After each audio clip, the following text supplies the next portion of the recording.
Hi mga Cubs, PJTV ako pala ito, sana sa buting kalagayan at malusog yung pangangatawan. Ano pa? Click mo na ang notification bell sa YouTube channel, sa Facebook page, paki-follow, sa TikTok account, pa-follow na rin. Maraming salamat. Huwag kalimutan mag-like and share ha. Tara, umpisa na natin ang video, ang topic na mainit-init pa. Let's go! Wini-welcome ko po talaga yung pag-uutos ng ES on behalf sa Presidente, sa DFA, na kanselahin na nga ang pasaporte ni Guo Huaping o Mayor Alice Guo. At sana masunod yung utos na iyan sa lalong madaling panahon.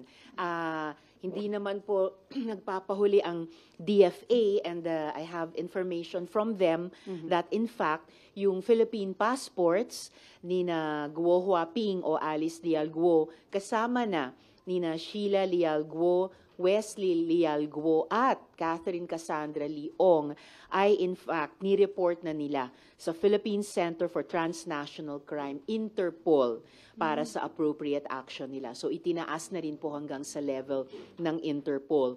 At the same time, ang DFA ay kaagad sumulat sa BI at saka sa NBI noong pang June 26 nitong taon at muli noong July 9 nakaraang buwan para i-establish na minis-declare ni Mayor Alice Guo ang kanyang identity at citizenship sa kanyang passport applications at kasunod din po ng mga pagdinig ng aming komite at ni-request na i-cross-match yung biometric records ni Mayor Alice Guo na nahahanap sa database ng DFA vis-a-vis yung records nung kanilang mga database ng BI, database ng NBI, upang magamit ito ng DFA bilang ebidensya para i-establish yung fraudulent identity.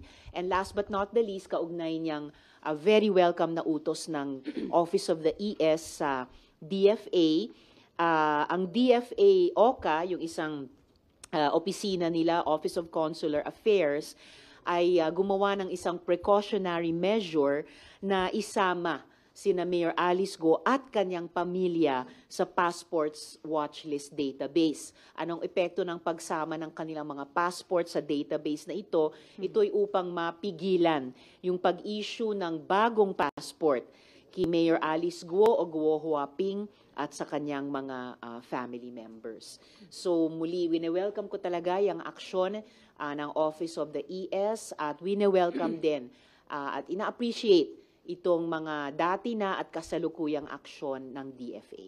So ma'am, may hirapan na si Alice Guo at ang kanyang pamilya doon sa kanilang paglipat-lipat. Considering na itinaas na nga sa Interpol, tapos inilagay na yung sa passport database ng DFA. So ano yung implication pa noon, ma'am? At least ang implication yan ay hindi lang mahihirapan, kundi totally mapipigilan na magamit pa yung Philippine passports nila.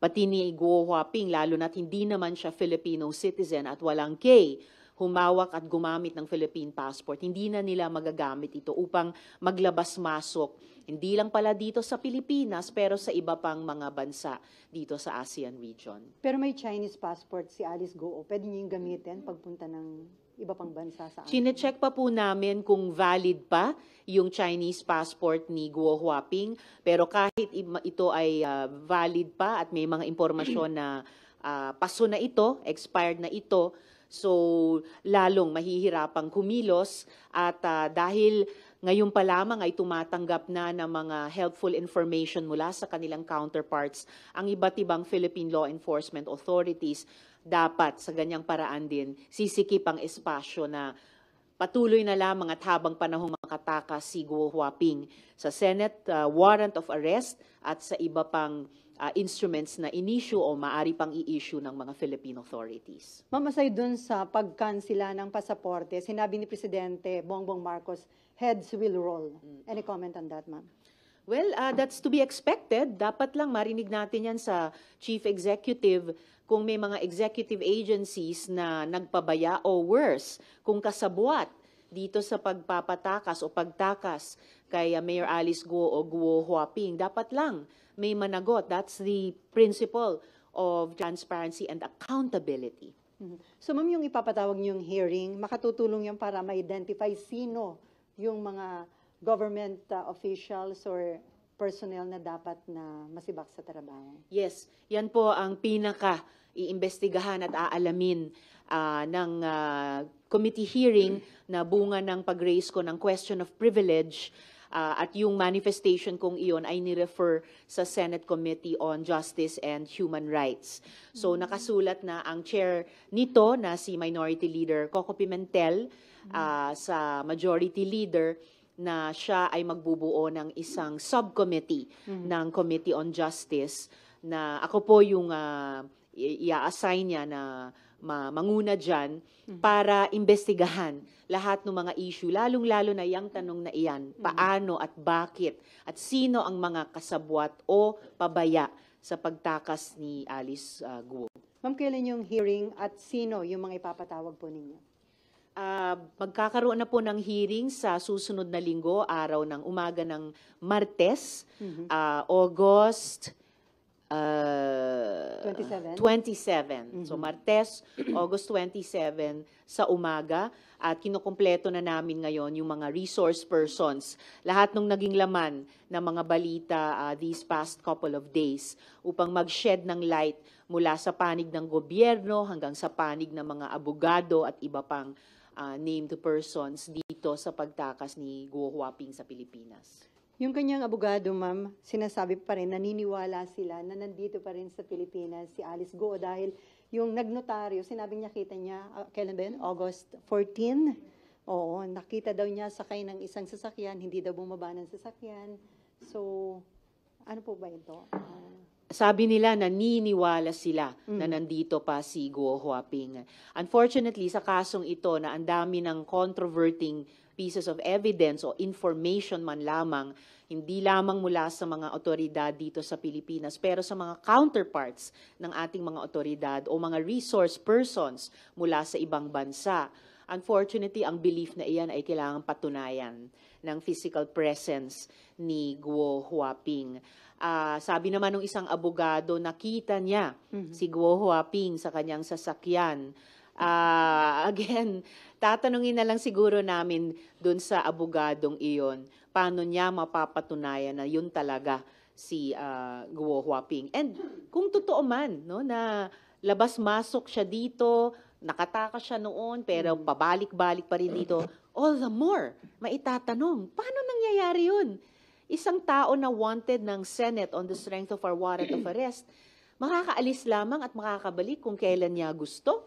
Hindi yan acceptable dito sa atin. At mukhang naging concern na rin ng mga authorities at ibang concerned parties sa ibang mga bansa sa ating rehiyon. Ma'am, do you think wala talagang alam yung abogado na kung lumabas na ng bansa nga si Alice Guo? Or pinagtatakpan lang siya? Mataas ang tiwala ko sa mga abogado, kaya itatanong namin sa kanila, ano ba talaga ang totoong alam nila? Before Macon, ma'am, ang Pangulo, dahil di ba parang nagdulot daw ito ng kahihiyan internationally na ang isang wanted na tao ay nakalabas ng Pilipinas. So dapat talaga na may ipakita lang yung Malacanang na aksyon na gagawin, yung may dapat panagutin talaga ang Malacanang dito. Meron talagang I think hinihintay na aksyon mula sa Malacanang para managot o papanagutin yung mga kasabwat at o nagpabaya dito. Dahil reputasyon ng Pilipinas ang nakataya dito. Ang dami na pong nailabas na issue kaugnay ng Pogo at krimen nito ng Senate Committee on Women sa 4 na taong investigasyon namin mula Pogo-related prostitution hanggang illegal recruitment and detention, yung mahabang panahon ng pagbunyag tungkol sa pastilla scam sa ating Bureau of Immigration. At ngayon, itong human trafficking, cyber scamming, money laundering, unsettled issue ng espionage, pagkasangkapan ng ating mismong citizenship at mga identification documents. Ano pa bang hinihintay natin para sabihin, enough is enough? Sobra ng pinahihiya ang Pilipinas sa ating mga sarili bilang mamamayan at ngayon pati sa ibang mga bansa. I think kahit si Presidente ay hindi na niya pwedeng tiisin ang ganitong sitwasyon. Kasi dagdag kahihiyan, ma'am, kung walang mananagot dito.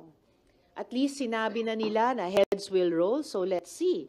Dapat talaga ang dapat managot ay managot. Okay, Macon, Amor, and then Marlon, and then Vec. Ma'am,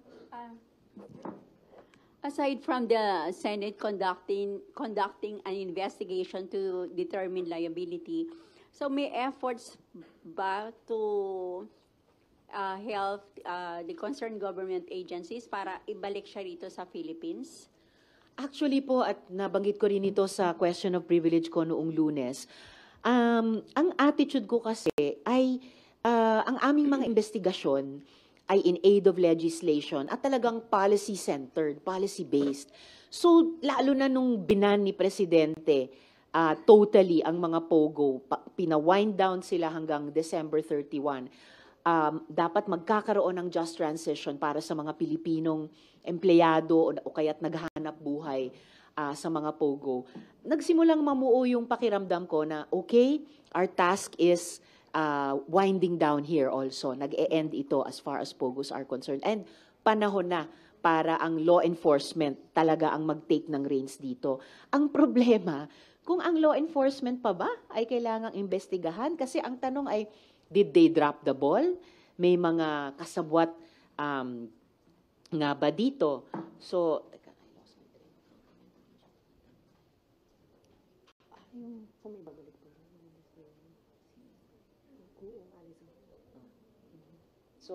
kaya ngayon, yung expectation ay sa mga law enforcement agencies natin, lalo na't kung nakatatanggap na sila ng impormasyon o magbubuo sila ng active coordination sa mga counterparts nila sa ibang mga bansa, basta't yung initial objective stands, kailangan mapaharap si Guo Huaping dito sa Senate Committee at sa anumang korte na habang nahihinog yung mga kasong inihahain laban sa kanila, ay maaring mamuo kung may magkaroon ng warrant para sa kanya mula din sa ating mga korte.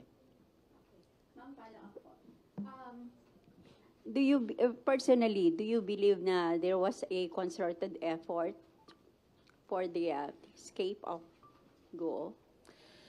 Hindi ko pa alam kung may concerted effort at ganong kalawak ito posible. Yan ang magiging investigasyon namin ng Senate Committee on Justice Subcommittee sa Martes. Pero klaro tingin ko na imposibleng nakaalis siya, nakatakas siya, na walang ni isang tumulong sa kanya na dapat sa halip ay pinigilan yung pag-alis niya. Or at the very least, dahil nasa ILBO na siya noon, Immigration Lookout Bulletin Order, na nag-inform sa ating mga law enforcement authorities na siya ay paalis. Kasi bakit walang official record ng kanyang pag-alis? Buti pa ang Malaysia, may record na siya ay dumating doon. Pero ang tanong natin, paano siya nakaalis dito? Kaso nabawasan ko na ito. Ano ka na iba?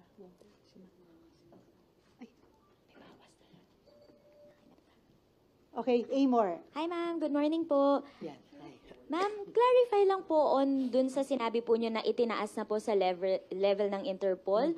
Ano po yung naging process nun and ano po yung hinihintay nating action from the Interpol? Okay. So batay sa information ko mula sa DFA, the Philippine passports of the aforementioned individuals, sina Guo Huaping, ang mga kapatid niyang sina Sheila at Wesley Leal Guo, at si Catherine Cassandra Leong.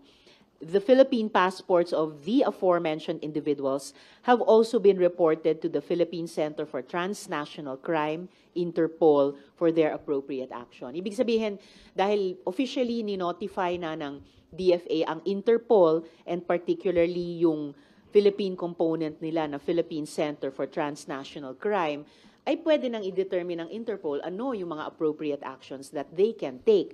At pumasok na rin ito sa atensyon nila bilang kaugnay ng issue ng transnational crime. So malinaw na ito, ang pagkatao ni Guo Huaping at yung tatlo pa ay of interest sa kanila, sa Interpol, dahil kasabwat sila o iniimbestiga sila at subject yung isa sa kanila ng warrant of arrest ng Senate in relation to transnational crimes in relation to POGOs in the Philippines. So ma'am, tama po ba it's either blue or red notice? Yun po yung iniintay natin?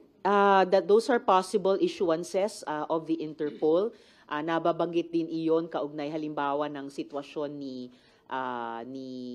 Apollo Quiboloy na kapag naisama siya sa red list ng Interpol, hindi lamang ang Philippine law enforcement authorities, hindi lamang posible ang law enforcement authorities ng US kung mahinog yung 4 na kaso laban sa kanya sa US, pero ang mas marami pang law enforcement authorities ng iba't ibang mga bansa na lumalahok sa Interpol. So can we say naliliit na yung mundo na gagalawan ni Alice Go at ng pamilya niya? Nagsisimula ng lumiit talaga ang ginagalawan ni na Guo Huaping at ng pamilya niya dahil hindi lamang Philippine government pero Interpol, ang isang international agency, ay may official na pagpapansin na sa kanila. Sorry ma'am, do we know kung kailan po na-report sa Interpol? I can get back to you on that kung kailan ni-report dito sa Interpol yung tungkol sa Philippine passports nitong mga ito. Pero pinigay sa akin yung information na yan pursuant din sa directive ng ES dated 20th August. Pero alamin ko po, posibleng mas maaga pa nilang ni-notify ang Interpol. Okay, Marlon.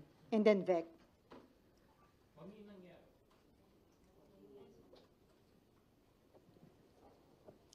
Ma'am, dito sa pagtakas ni Alice Go, should this warrant the resignation of the BI commissioner or yung hierarchy ng BI? Pwede naming itanong yan at i-consider kapag tapos yung hearing nung Senate Committee on Justice Subcommittee. Klaro naman yung mga ahensya na iimbitahin namin at tatanungin sa hearing na iyon at kasama na po yung Bureau of Immigration. How do you compare this dun sa Pastillas incident, yung scam na nangyari? Well, magkakaugnay yung dalawang insidenteng ito dahil nasa 4 na taong trajectory ng pag-imbestiga ng Senate Committee on Women laban sa mga POGOs. And maalala nyo, we spent many months, about a year, sa pag-imbestiga lamang dyan sa Pastillas scam. At nung lumitaw naman itong ugly head ng human trafficking, ulit kaugnay ng mga POGO, hindi kakaunti ang nagtanong, nabuwag na ba talaga yung sistema na ginamit para sa Pastillas scam noon? Naputol na ba talaga yung revenue stream na iyon? Or nagmorph lang siya para manatiling bahagi nitong iniimbestiga ngayong mga human trafficking at iba pa sa mga POGO hubs na ito, kaugnay ng mga personalidad tulad ni Guo Huaping. So, ito ay aalamin din po namin sa pagdinig, pero sentro muna dito sa pagtakas niya sa Pilipinas. Sen, hindi ba mas malalato kasi alam naman nila, obviously, na napakalaking storya nito, ang dami naghahanap kay Alice Go, and then meron silang natapang nila para paalisin ng bansa si Alice. Mukhang matapang talaga, first of all, si Guo Huaping at yung mga kasama niya. Ang lakas ng loob, lumabas dito, pumunta sa ganito't ganyang bansa, reportedly, at least yung isa bumalik daw dito, ayon daw sa kanyang abogado. So, hindi mahihina ang mga loob. At kung ganon, kung mayroong mga kasabwat sila sa loob ng anumang Philippine government agency natin, malakas din ang loob.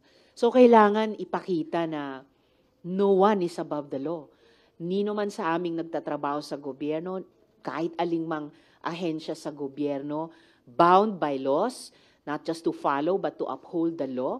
At kapag lumabas sa investigasyon namin na meron sa kanila na nagpabaya at worse, naging kasabwat, hindi kami mangingiming i-communicate yan very, very strongly sa executive at sa publiko rin.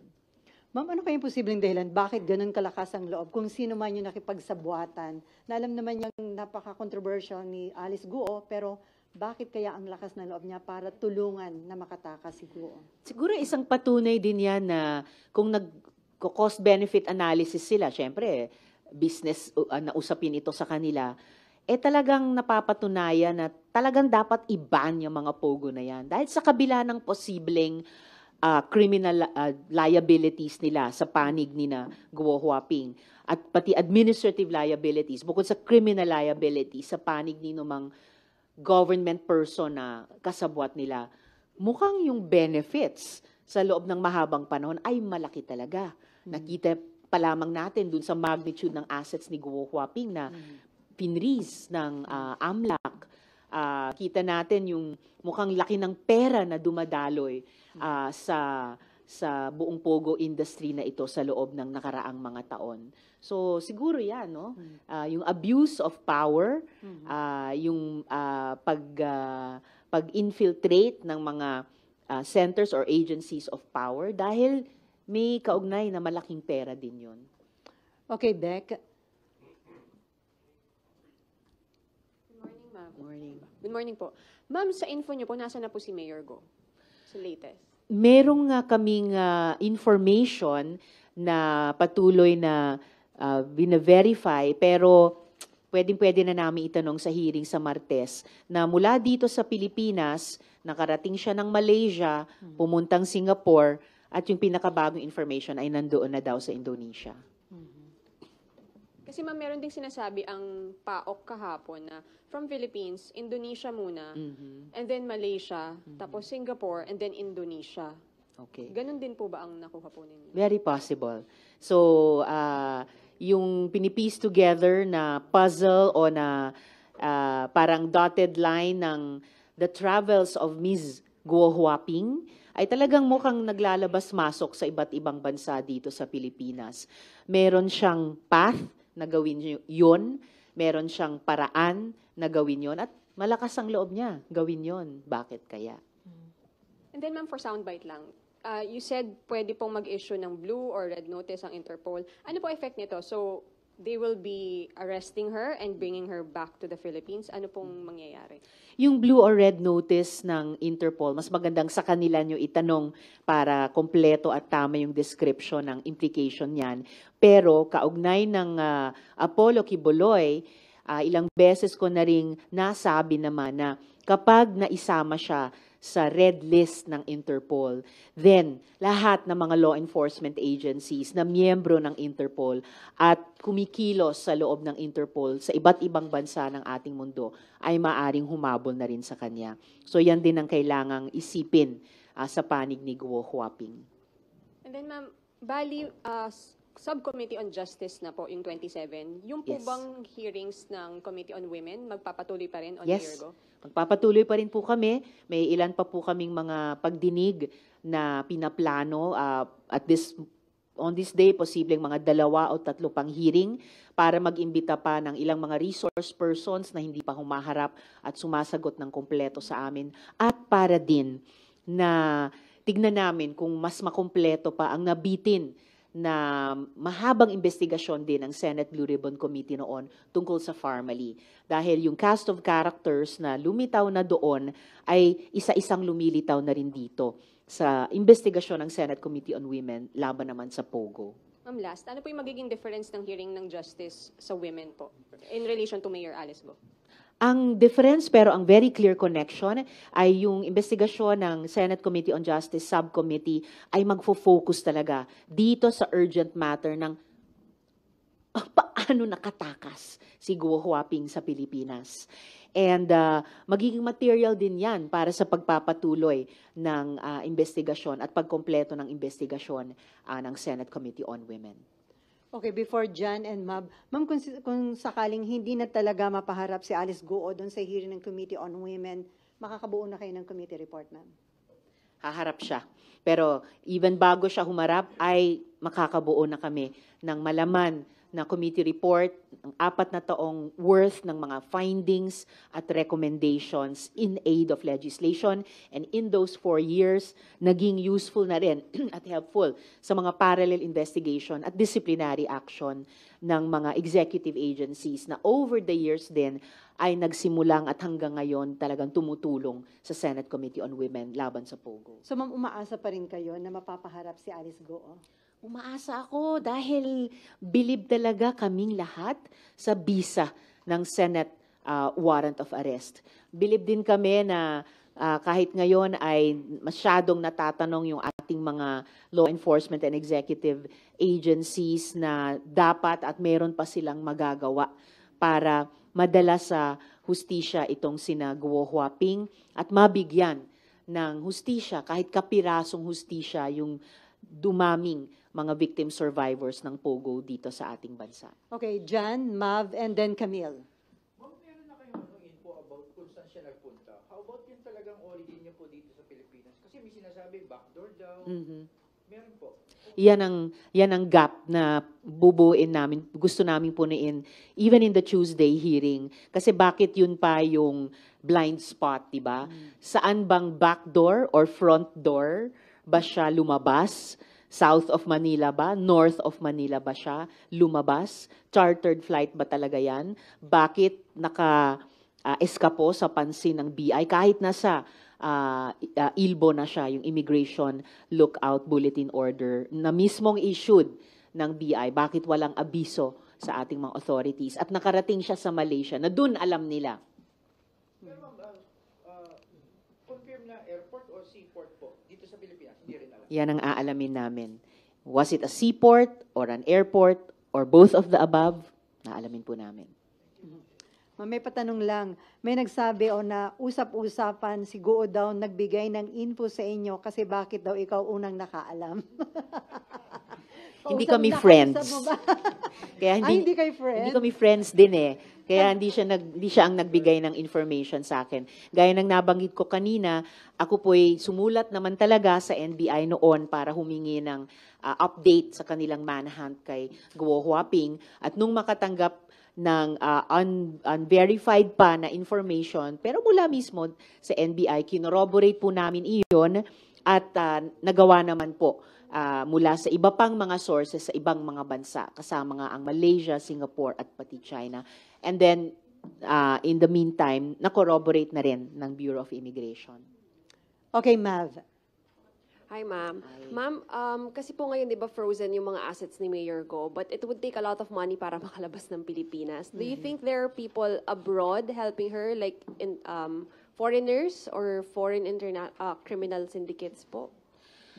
Baka meron siyang ding assets on hand bukod sa na-freeze na ng AMLAC at baka hindi lang dito sa Pilipinas. Kasi bakit kaya siya naglalakbay-lakbay sa iba't ibang mga bansa? So, yan ang isang katanungan sa isip namin. Tapos, ma'am, marami lang po kasing nagko-comment online ng mga Pilipino na pag ordinary Filipino, pahirapan makalabas ng immigration. Any comment lang po? Yes. Talagang nakakaputok ng butsi sa mga Pilipino. Di ba? Hirap na hirap pumila sa immigration counter.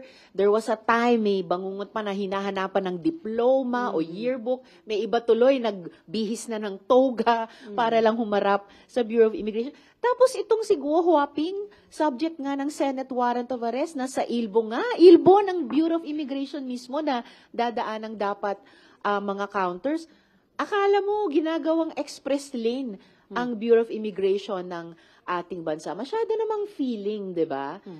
So, kailangan mapatigil talaga natin yan.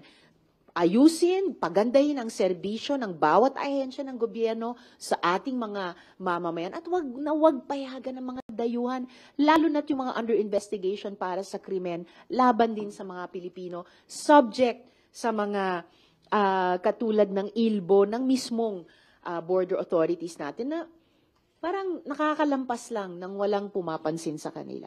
So, ma'am, indication ba yon na mataas na opisyal at hindi ordinaryong empleyado yung involved, considering na nakalabas siya na walang record kung chartered flight, kung barko ang sinakyan? Ibig sabihin ba nun, kaya malinis kung paano siya nakalabas ng bansa? Yan ang aalamin namin. Dahil in the spirit of yung sinabi nga ni Presidente, ng Justice Secretary, na may mananagot at dapat lang. Okay, Camille. Senator, na-mention po ni Senator Tulfo na yung possibility na dumaan daw, gumamit ng mga private plane and dumaan doon sa mga usually ginagamit ng BIP. Anong measure po ang pwede nating gawin? Kasi if this is happening, na pwedeng makalabas-masok yung kagaya ni na Alice Guo and possible po pati si Pastor Kibuloy, ito pong mga private plane na to na ginagamit, ano po ang measure na dapat gawin natin para makontrol? Ang BI na mismo ang nagbigay ng ganyang solusyon, even in the past years, kahit sa mga budget hearings, na dapat talaga lahat ng ports of exit at entry ng ating bansa ay malagyan ng BI personnel.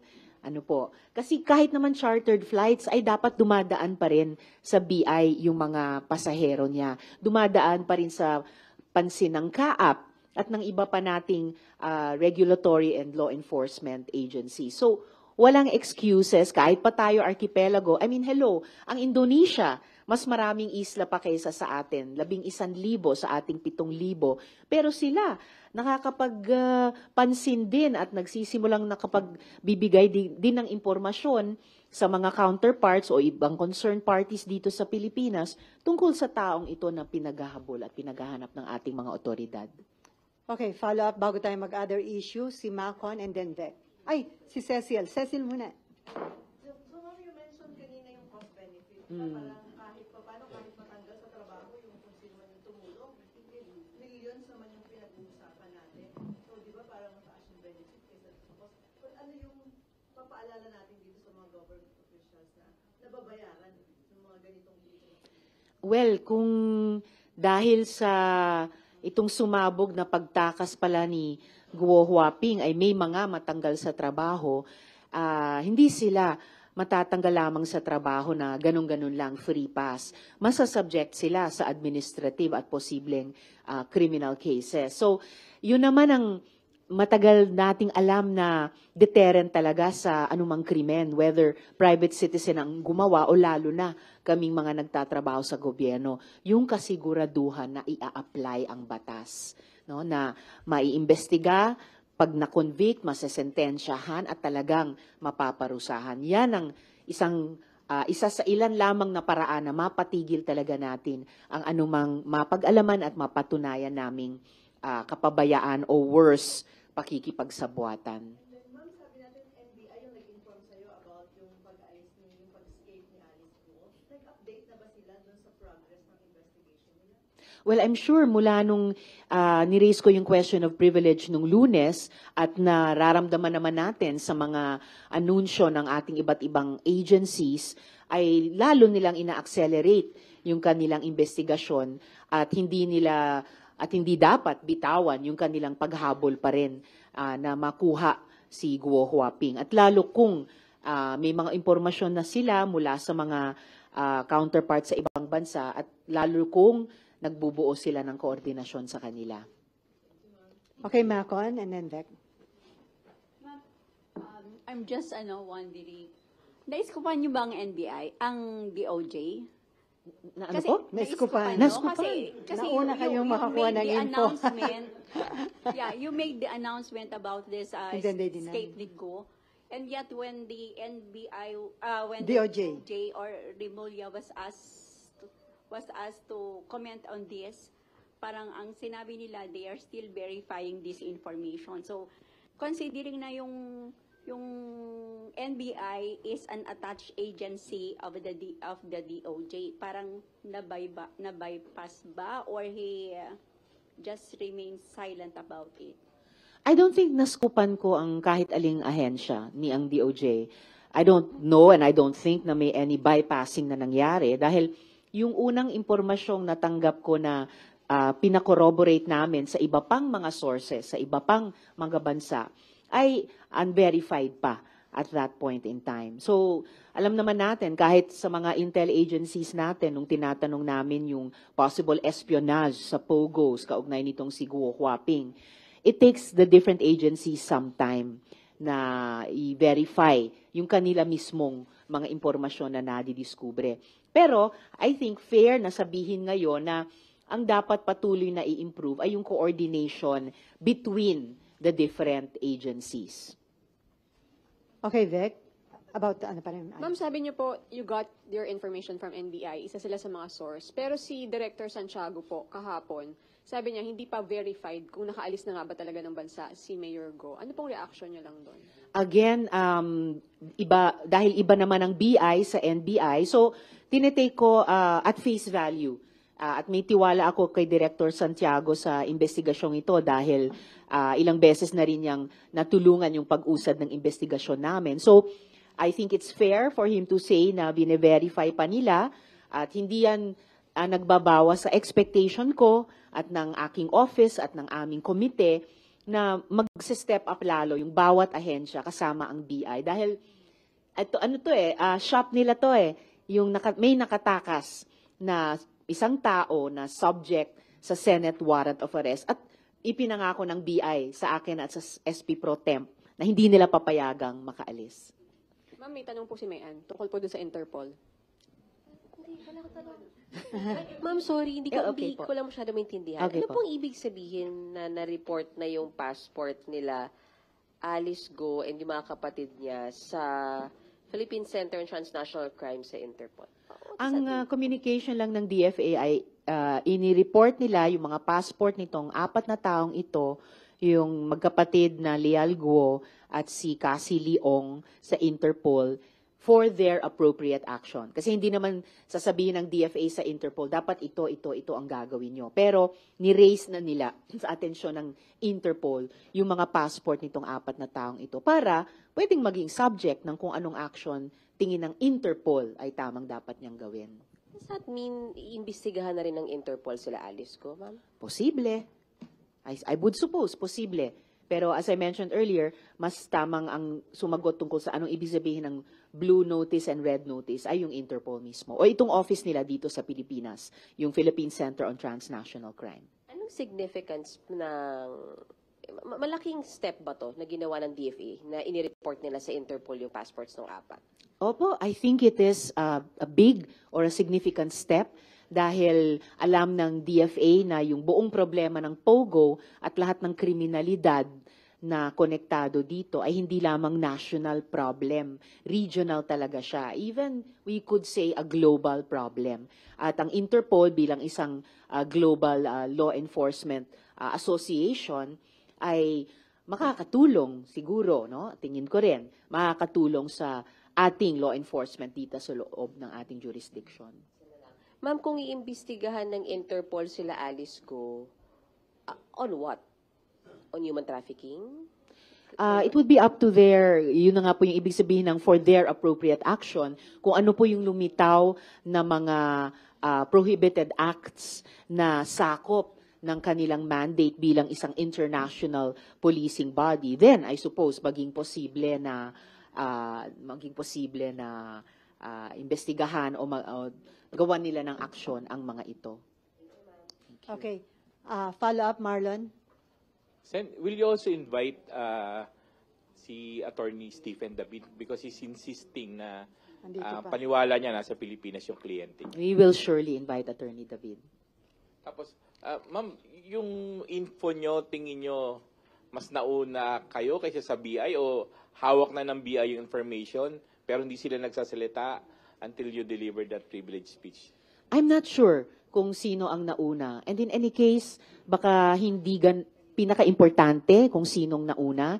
Kasi nga, as I mentioned earlier, yung bawat ahensya may kani-kanilang at maaring magkakaibang procedure at saka pace ng paggawa ng kanilang trabaho. Para sa akin, ang importante at pinaka-helpful ay nung ni-raise ko yon bilang question of privilege, ay nag-respond, patuloy na umaksyon yung mga ahensya. And I hope nakatulong yung question of privilege para mapabilis din yung ganyang mga developments. Pero are you looking at the possibility na beforehand, alam na nila, pero hindi nila dinadivulge, hindi nila di-disclose sa public, or even, they're not even sharing the information with the authorities or sa Senate mismo? Well, anything is possible dahil nga sa kani-kanyang kumbaga paraan ng pagtrabaho, pag-fulfill ng mandate nila at yung timetable or yung pace nila. And siguro ang masasabi ko na lang dun sa tanong na iyon ay yung nabanggit ko kanina na basta't ang importante talaga ay yung coordination, yung magandang coordination and effective coordination sa